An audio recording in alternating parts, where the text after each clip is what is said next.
The Book of Lamentations. Chapter 1. How the city sits solitary, that was full of people. She has become as a widow, who was great among the nations. She who was a princess among the provinces has become a slave. She weeps bitterly in the night. Her tears are on her cheeks. Among all her lovers, she has no one to comfort her. All her friends have dealt treacherously with her. They have become her enemies. Judah has gone into captivity because of affliction and because of great servitude. She dwells among the nations. She finds no rest. All her persecutors overtook her in her distress. The roads to Zion mourn, because no one comes to the solemn assembly. All her gates are desolate. Her priests sigh. Her virgins are afflicted, and she herself is in bitterness. Her adversaries have become the head. Her enemies prosper. For the Lord has afflicted her for the multitude of her transgressions. Her young children have gone into captivity before the adversary. All majesty has departed from the daughter of Zion. Her princes have become like deer that find no pasture. They have gone without strength before the pursuer. Jerusalem remembers in the days of her affliction and of her miseries all her pleasant things that were from the days of old, when her people fell into the hand of the adversary, and no one helped her. The adversaries saw her. They mocked at her desolations. Jerusalem has grievously sinned. Therefore, she has become unclean. All who honored her despise her, because they have seen her nakedness. Yes, she sighs and turns backward. Her filthiness was in her skirts. She didn't remember her latter end. Therefore she has come down astoundingly. She has no comforter. See, Lord, my affliction, for the enemy has magnified himself. The adversary has spread out his hand on all her pleasant things, for she has seen that the nations have entered into her sanctuary, concerning whom you commanded that they should not enter into your assembly. All her people sigh. They seek bread. They have given their pleasant things for food to refresh their soul. Look, Lord, and see, for I have become despised. Is it nothing to you, all you who pass by? Look, and see if there is any sorrow like my sorrow, which is brought on me, with which the Lord has afflicted me in the day of his fierce anger. From on high has he sent fire into my bones, and it prevails against them. He has spread a net for my feet. He has turned me back. He has made me desolate, and I faint all day long. The yoke of my transgressions is bound by his hand. They are knit together. They have come up on my neck. He made my strength fail. The Lord has delivered me into their hands, against whom I am not able to stand. The Lord has set at nothing all my mighty men within me. He has called a solemn assembly against me to crush my young men. The Lord has trodden the virgin daughter of Judah as in a winepress. For these things I weep. My eye runs down with water, because the Comforter who should refresh my soul is far from me. My children are desolate, because the enemy has prevailed. Zion spreads out her hands. There is no one to comfort her. The Lord has commanded concerning Jacob, that those who are around him should be his adversaries. Jerusalem is among them as an unclean thing. The Lord is righteous, for I have rebelled against his commandment. Please hear all you peoples, and see my sorrow. My virgins and my young men have gone into captivity. I called for my lovers, but they deceived me. My priests and my elders gave up the spirit in the city, while they sought food for themselves to refresh their souls. Look, Lord, for I am in distress. My heart is troubled. My heart turns over within me, for I have grievously rebelled. Abroad the sword bereaves. At home it is like death. They have heard that I sigh. There is no one to comfort me. All my enemies have heard of my trouble. They are glad that you have done it. You will bring the day that you have proclaimed, and they will be like me. Let all their wickedness come before you. Do to them as you have done to me, for all my transgressions. For my sighs are many, and my heart is faint. Chapter 2. How has the Lord covered the daughter of Zion with a cloud in his anger? He has cast the beauty of Israel down from heaven to the earth, and hasn't remembered his footstool in the day of his anger. The Lord has swallowed up all the dwellings of Jacob without pity. He has thrown down in his wrath the strongholds of the daughter of Judah. He has brought them down to the ground. He has profaned the kingdom and its princes. He has cut off all the horn of Israel in fierce anger. He has drawn back his right hand from before the enemy. He has burned up Jacob like a flaming fire, which devours all around. He has bent his bow like an enemy. He has stood with his right hand as an adversary. He has killed all that were pleasant to the eye. In the tent of the daughter of Zion, he has poured out his wrath like fire. The Lord has become as an enemy. He has swallowed up Israel.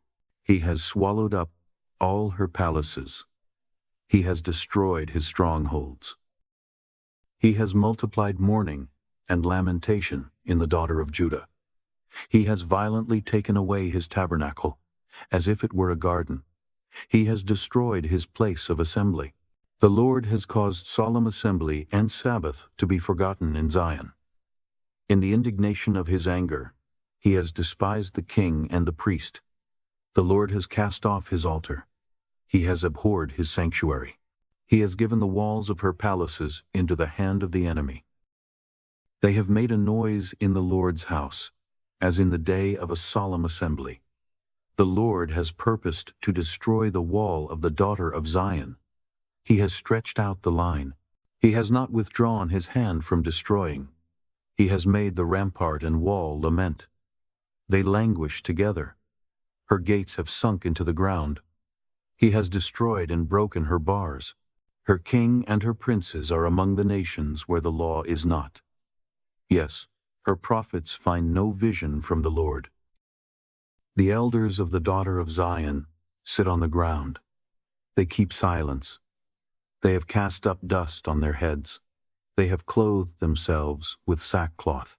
The virgins of Jerusalem hang down their heads to the ground. My eyes fail with tears. My heart is troubled.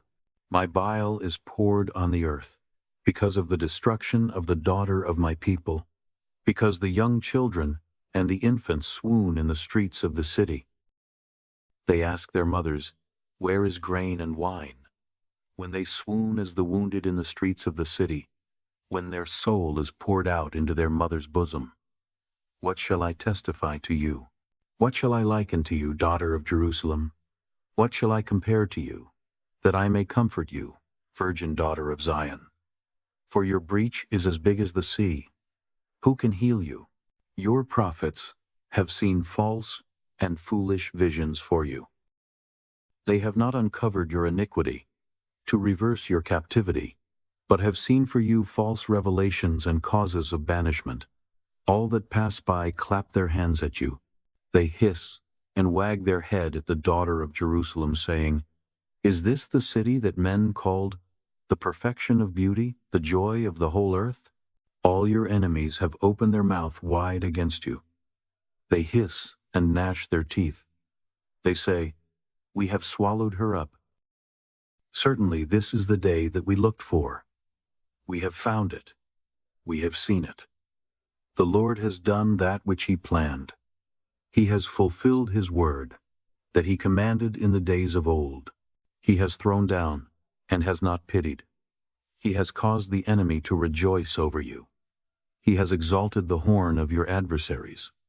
Their heart cried to the Lord, "O wall of the daughter of Zion, let tears run down like a river day and night. Give yourself no relief. Don't let your eyes rest. Arise. Cry out in the night, at the beginning of the watches. Pour out your heart like water before the face of the Lord. Lift up your hands toward him for the life of your young children, who faint for hunger at the head of every street. Look, Lord, and see to whom you have done thus. Should the women eat their offspring, the children that they held and bounced on their knees? Should the priest and the prophet be killed in the sanctuary of the Lord? The youth and the old man lie on the ground in the streets. My virgins and my young men have fallen by the sword. You have killed them in the day of your anger. You have slaughtered and not pitied.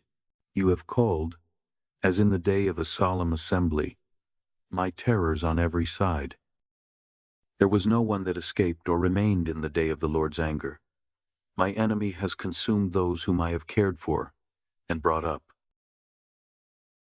Chapter 3. I am the man who has seen affliction by the rod of his wrath. He has led me and caused me to walk in darkness and not in light. Surely he turns his hand against me again and again all day long.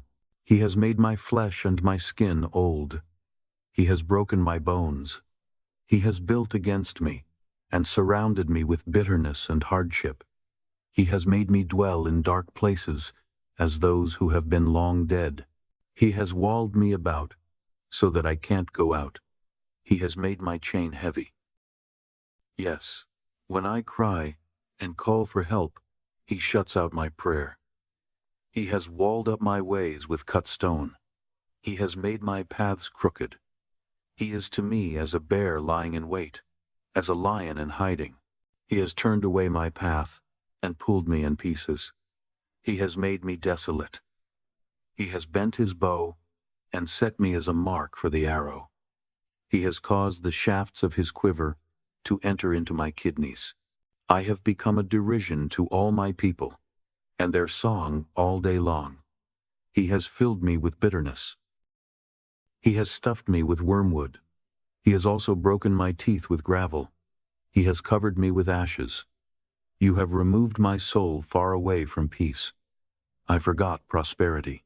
I said, my strength has perished, along with my expectation from the Lord. Remember my affliction and my misery, the wormwood and the bitterness. My soul still remembers them, and is bowed down within me. This I recall to my mind. Therefore I have hope.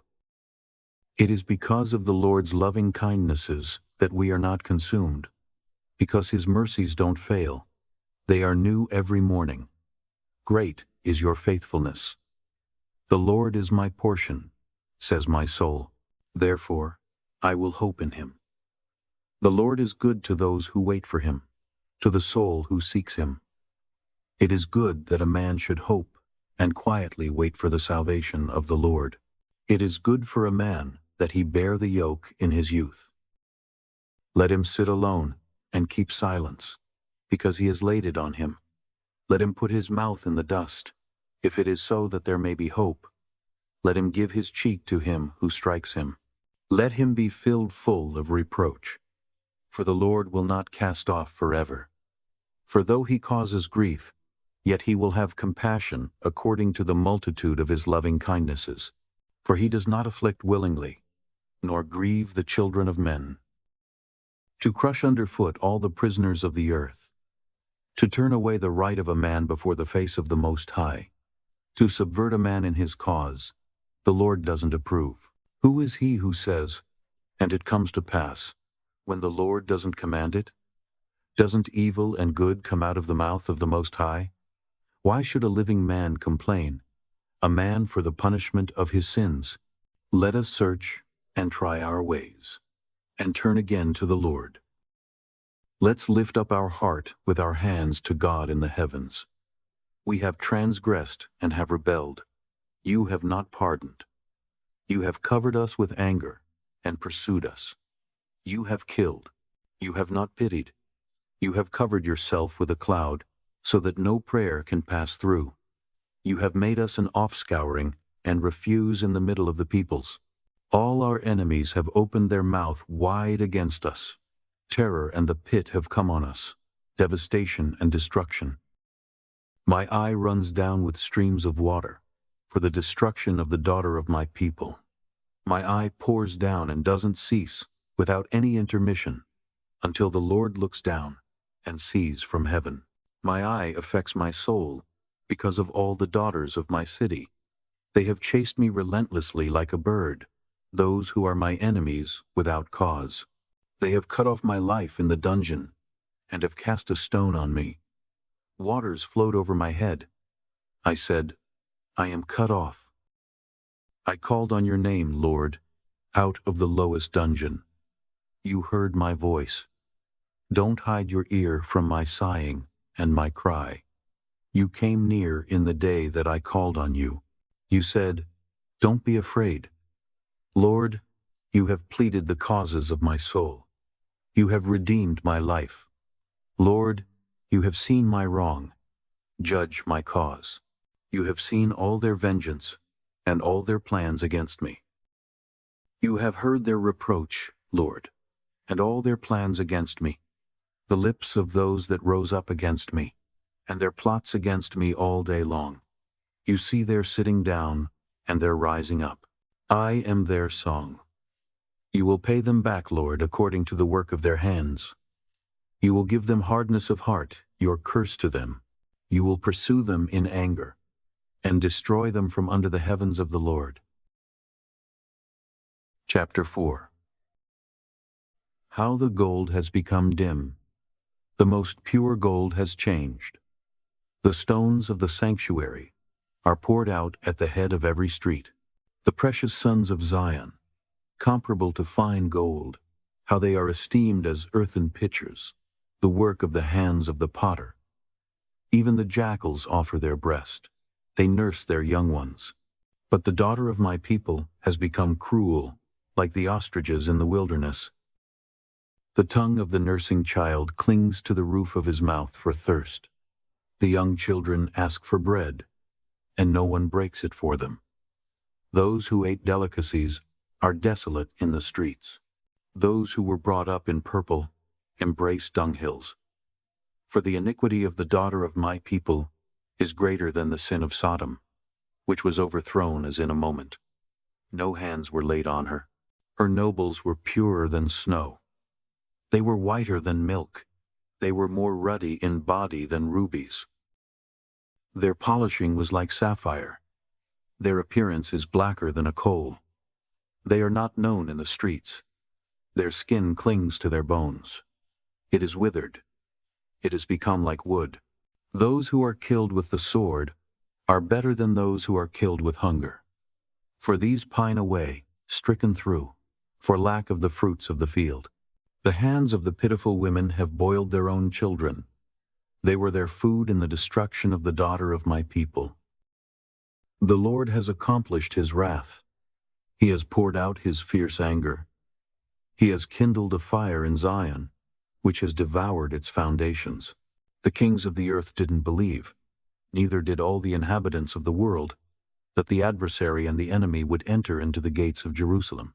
It is because of the sins of her prophets and the iniquities of her priests that have shed the blood of the just in the middle of her. They wander as blind men in the streets. They are polluted with blood, so that men can't touch their garments. Go away, they cried to them. Unclean! Go away! Go away! Don't touch! When they fled away and wandered, men said among the nations, they can't live here anymore. The Lord's anger has scattered them. He will not pay attention to them anymore. They didn't respect the persons of the priests. They didn't favor the elders. Our eyes still fail, looking in vain for our help. In our watching, we have watched for a nation that could not save. They hunt our steps, so that we can't go in our streets. Our end is near. Our days are fulfilled, for our end has come. Our pursuers were swifter than the eagles of the sky. They chased us on the mountains.